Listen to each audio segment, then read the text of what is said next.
a retired civil service servant, a director from the head of service.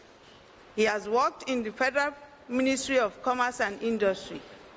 When we say retired, doesn't mean they are tired. We want to benefit from their knowledge. So if you have any question, please write it down, because after his presentation, we are going to take the next one on code of conduct. Then we'll have a group discussion when you can ask questions on the public service rule and code of conduct. I welcome you, sir, Mr. Sikiru Ayola, to present your paper, sir. Please, a good round of applause. You're welcome, sir. Are you using slides, sir? Yeah, I will use slides. Okay.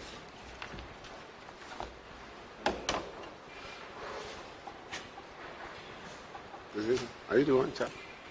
Okay. Okay, we are already in afternoon. I want to believe. Yes. Good afternoon, ladies and gentlemen. I'm pleased to be in your midst and to exchange views and share experience with you about public service. All of us, we are all public servants. But some people used to have that erroneous belief that it's only civil servants. Yeah, thank you. It's only civil servants that are. It's only civil servants that are. Okay. It's only civil servants, of course, civil servants that are civil servants. But you find that it goes beyond that. It goes beyond that. Next slide. Go. Just leave this learning. It goes beyond that, because civil service comprises of many organizations, and these organizations, anybody working under that organization or earning income from that organization is a public servant. There is difference between civil servants and public servants. Civil servants are those ones that are the core ministries, which ministries that are headed by ministers, ministries and extra-ministerial departments. Extra-ministerial departments are headed by the chairman. Are you getting my point? But they are regarded as core ministries. Then we have other bodies that are not core ministries, but they are government or public officers or public servants.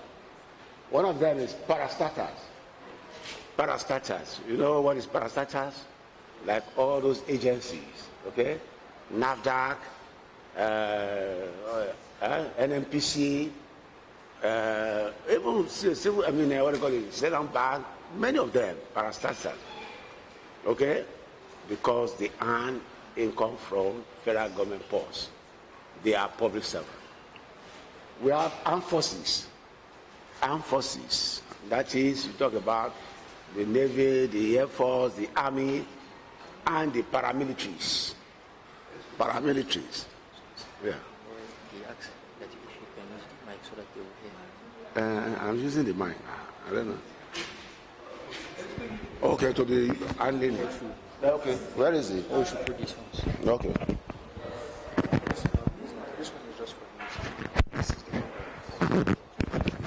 This is the mic I can be using.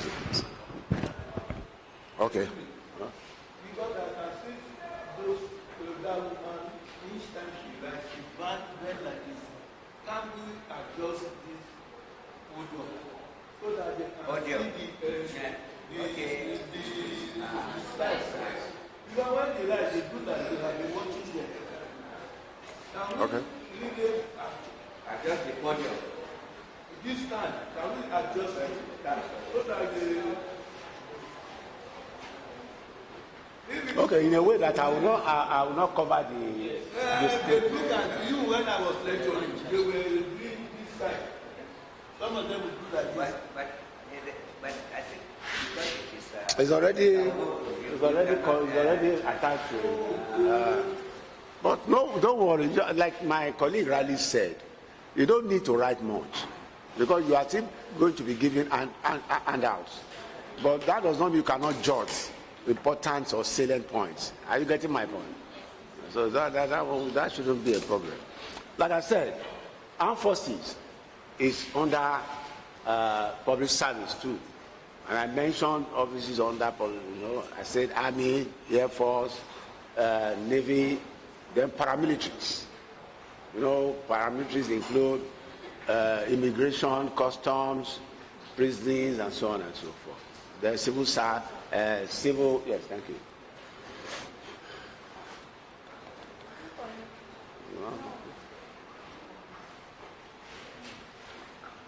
Okay. Then we also have, you have seen paramilitary, then we have Nigerian police, then we have education institutions. All those polytechnic, federal polytechnic, college of educations, and so on. They are also public office, and the workers are public servants. Okay? Then we have judiciary, which is the one that concerns you now. Judiciary is also under public service.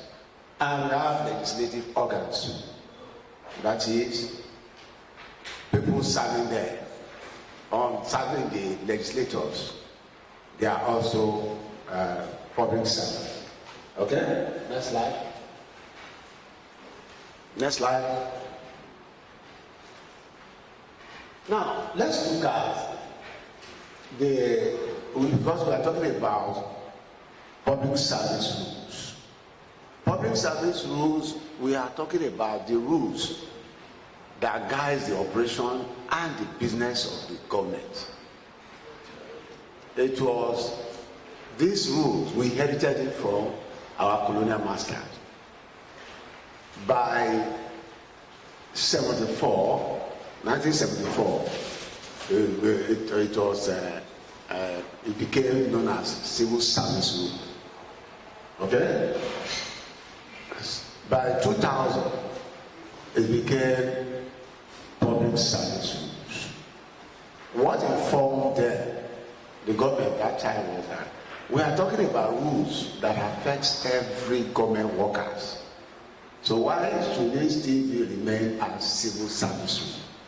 That was what gave back to the public service rule today. Okay? And this body, these rules, they are of 16 chapters. Okay? And it contains what we call the appointment, promotion, and discipline, APD, and also welfare matters. When you look at the public service, you'll see the first 3 chapters talks about APD, and the subsequent chapter talks about the welfare in terms of training, in terms of promotion, discipline, and so on.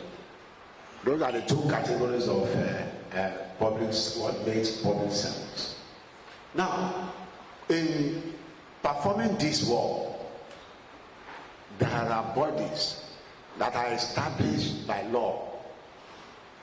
The body established by law that empowers certain bodies to perform these functions.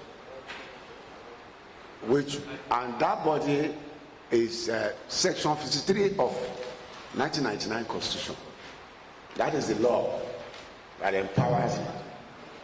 That same law empowers Federal Civil Service Commission to take care of appointment, promotion, discipline of the core civil service. And Judiciary Service Commission is empowered to take care of appointment, promotion, and disciplinary cases of judiciary staffs. Okay? There are about 12 or 11 of them. We have Police Service Commission, we have National Assembly Service Commission, we have even INEC, federal characters. There are about 11 of them. They are to handle appointment, promotion, and discipline of their staffs. But in the case of federal civil, this body, But we want to limit ourselves to public service, civil service, and judiciary service commission. Now, this body, because of the enormity of this responsibility, what they do is that they delegate their responsibilities to what we call committees, appropriate committees. In other words, there are only few functions that is left for the body itself. We shall be looking at all those the committee's responsibility, which we call in this paper institutional framework. Okay? Now let's look at this institutional framework. We talk about the junior staff committee. Junior staff committee is of two types. There is junior staff committee headquarters, and there is junior staff committee local. What we mean by junior staff committee headquarters is that it takes responsibilities of officers on level 3 to 6 working at the headquarters. For instance, this your courts, all other courts outside Abuja, they'll be operating junior staff committee local. They have our members there, but the headquarters is also there. The people in the local, in the outstations, they don't need to come here to face disciplinary matters or get promotion and so on. They don't do that. That is regarding the junior staffs alone. That is level 3 to 6 regarding their appointment, promotion, and discipline. Whereas the junior ones too, they have. Who are the members? What is the number of those people in that committee? The junior staff committee is comprised of maximum of 9 members, minimum of 7, and the quorum is 5.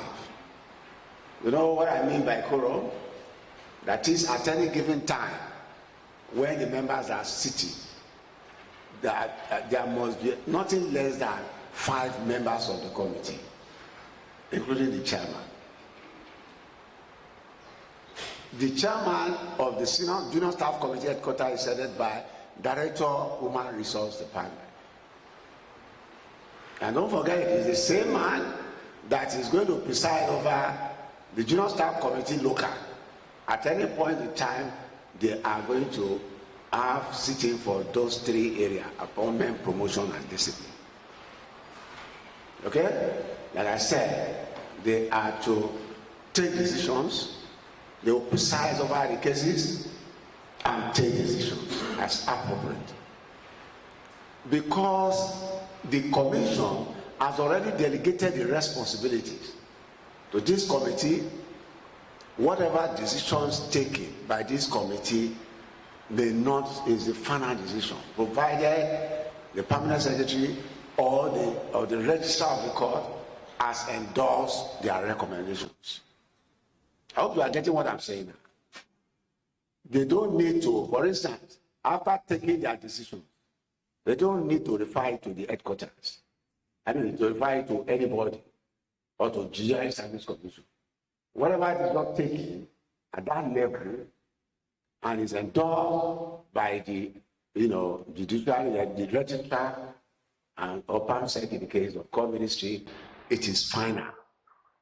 Judiciary Service Commission can only entertain it when the hearing officer appeal against the decision of the junior staff committee.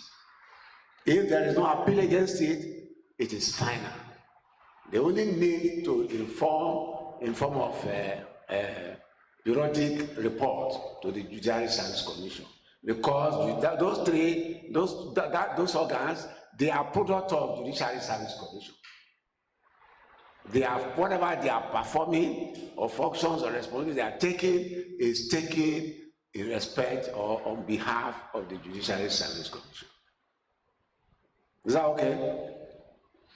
And in the case of the minimum rank of members should be, that is for headquarters, It should not be more than, you cannot be less than level 12 officer. That is the members that will be serving in that appropriate, that junior staff committee headquarters. They should not be less than in rank level 12. You can, all others can be above. And like I said, the human resource director presides over the case. Okay? But in addition to those members, a representative from Judiciary Service Commission must be there. And that is why in most cases, they must clear, before they choose date, they must clear with the representatives of Judiciary Service Commission. Because absence of Judiciary Service Commission member or any decision taken is null and void. So it is automatic and it is compulsory that they must be at the meeting. Actually, they may not, like I said, they have the presiding person, but their own is to guide. If the committee is a bit deviating or is not handling it in a proper way, their own is to guide. Because the guiding principle is initiated by this Judiciary Service Commission.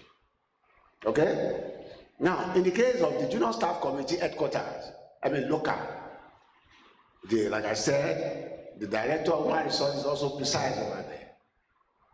But a situation where they don't have enough required members in that station, they are allowed to request for a member from the headquarters, not more than 3 from headquarters.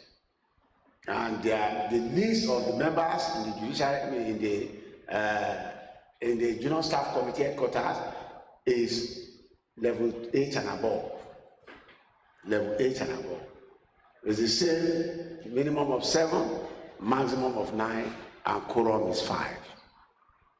Okay?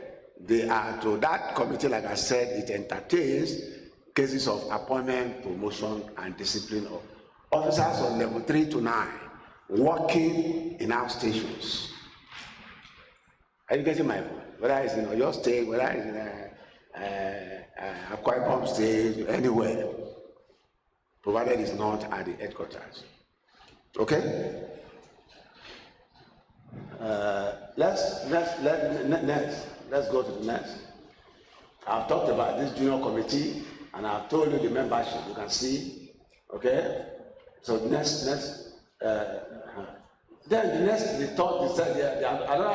committee there. That is the senior staff committee. The senior staff committee entertains cases of officers on level 7 and above in respect of appointment, promotion, and discipline. 7 and above, because that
child, perhaps when the child is Nigerian will qualify for some posts.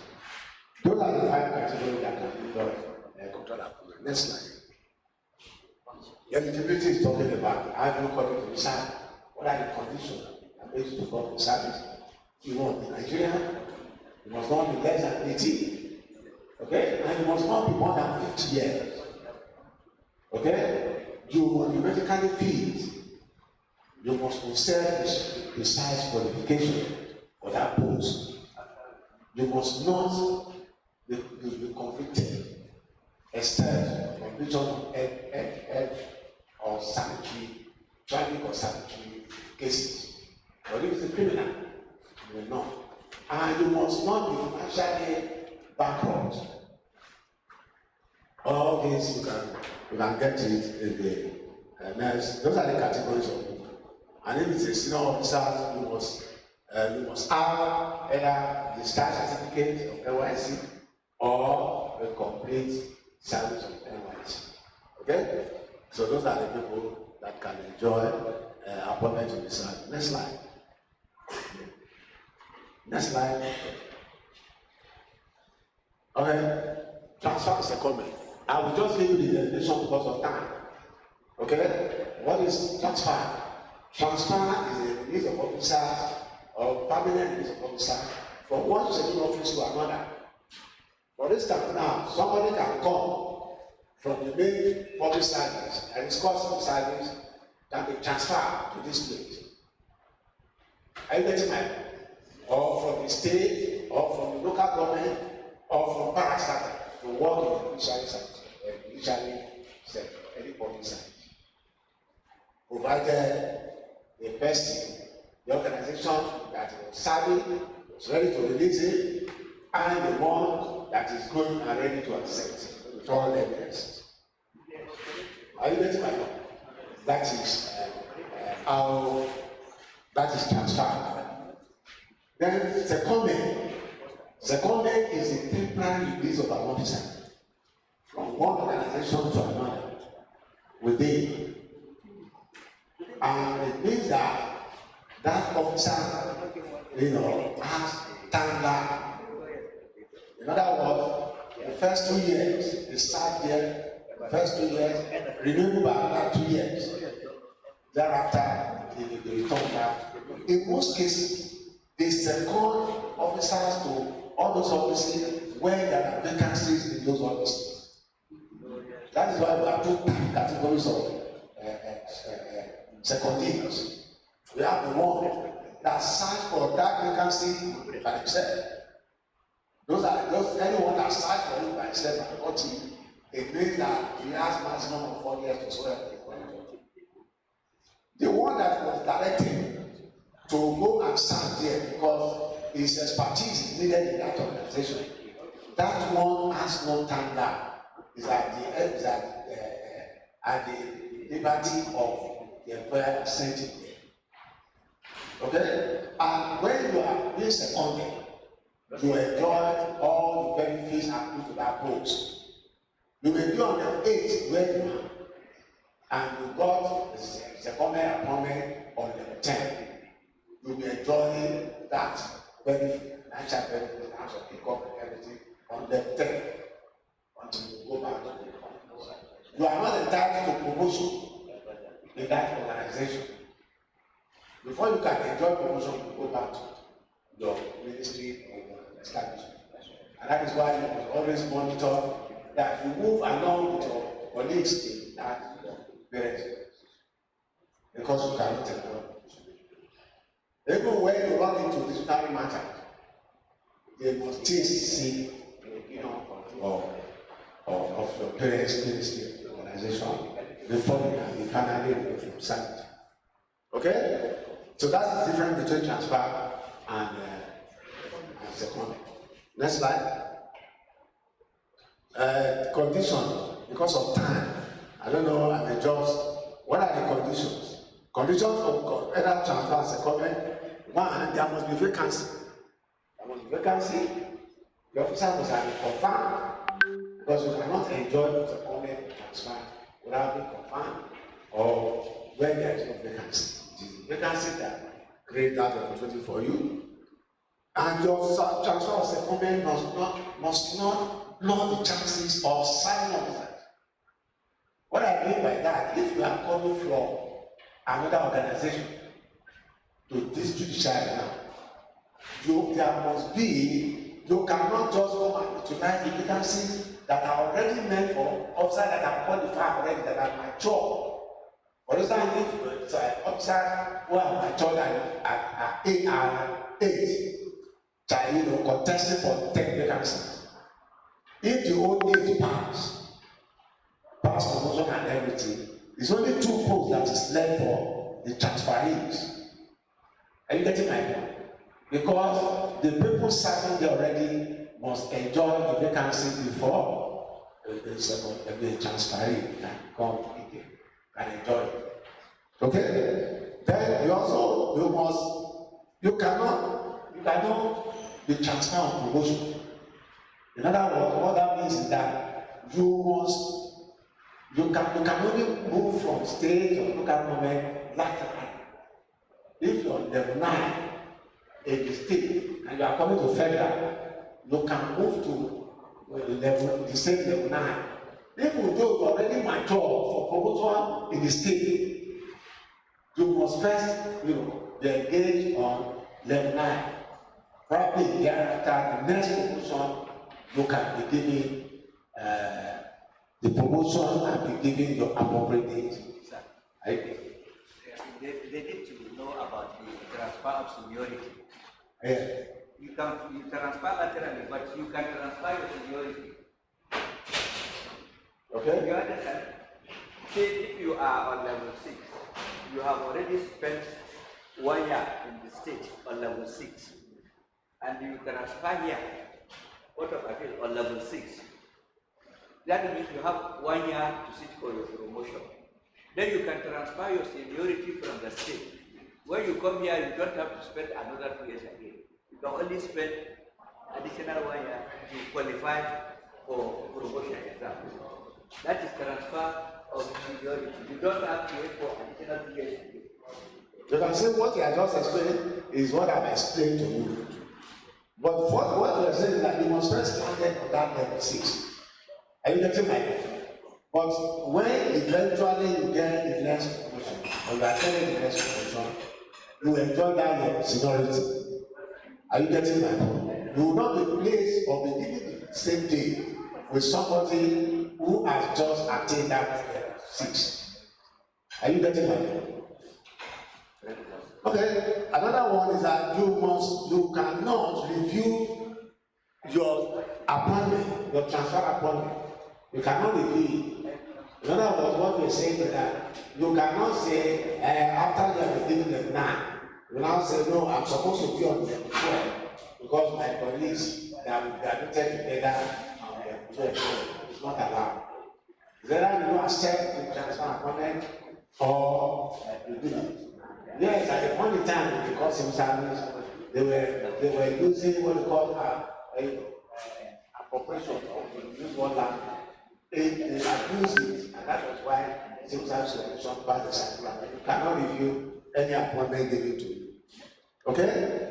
And like I said the other time, you must be willing to, you must be released by the organization that you are coming from, and you must be accepted by the new organization with all evidence.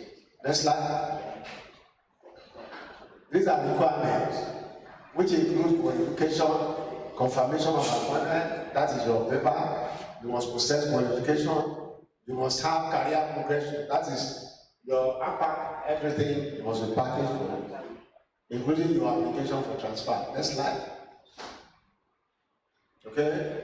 These are career paths, how you progress in the service, starting with confirmation, transfer, secondment, promotion, training and staff development, upgrading, conversion, advancement. These are the tool by which you can move from down to the top. Okay? Now, what is promotion? What is promotion? It's another chapter in public service. Promotion is talking about elevation of officers from working down from lower rank to higher down. Okay? And enjoy the benefits. But there are many situations, there are several situations that can make you to enjoy promotion. One of it is, next slide.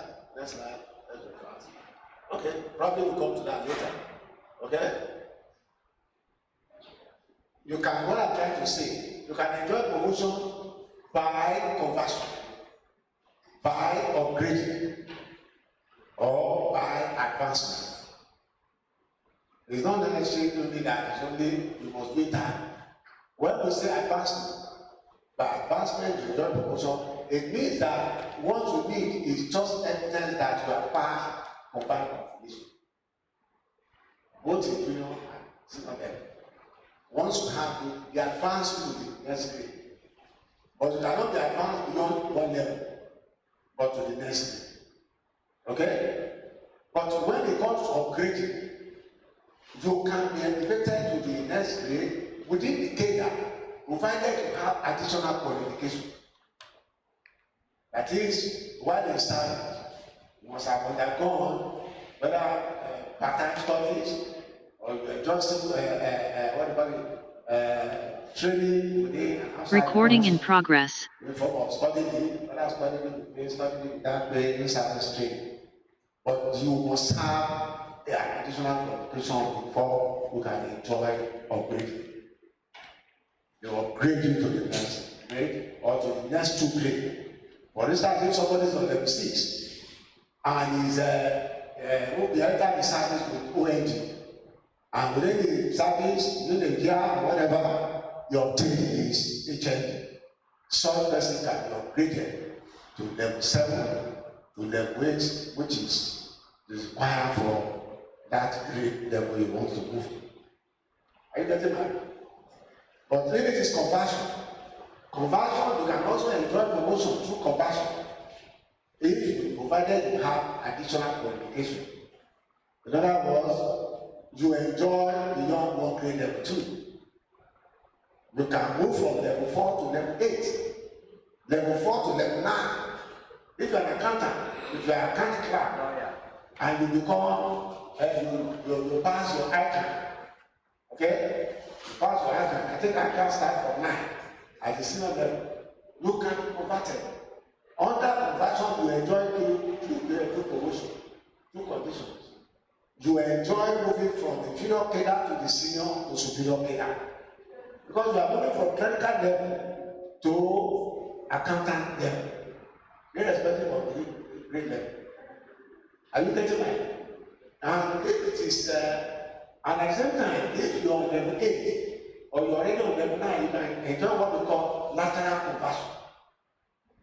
Lateral conversion. That is, before you get to that level, you have made, you have completed your ICANN or ANA or degree in accountancy. Okay? And you have satisfied all the conditions for law, from the clerk to the appropriate cadre. So you can see the difference. Okay? So those are the ways by which you can enjoy promotion. These are conditions for promotion. Level 3 to 6 must have spent 2 years on the post. 7 to 14, you must have spent 3 years on the post. And 15 to 17, you must have spent 14 years. 4 years. Okay? So these are the conditions that you must satisfy. And 2, 3, or 4 years, officers must spend this time. When you are on disciplinary case, when you are recording in progress. Even when you try it, in order to beat the authority, by the time they start, even when you are getting the promotion, they will withdraw.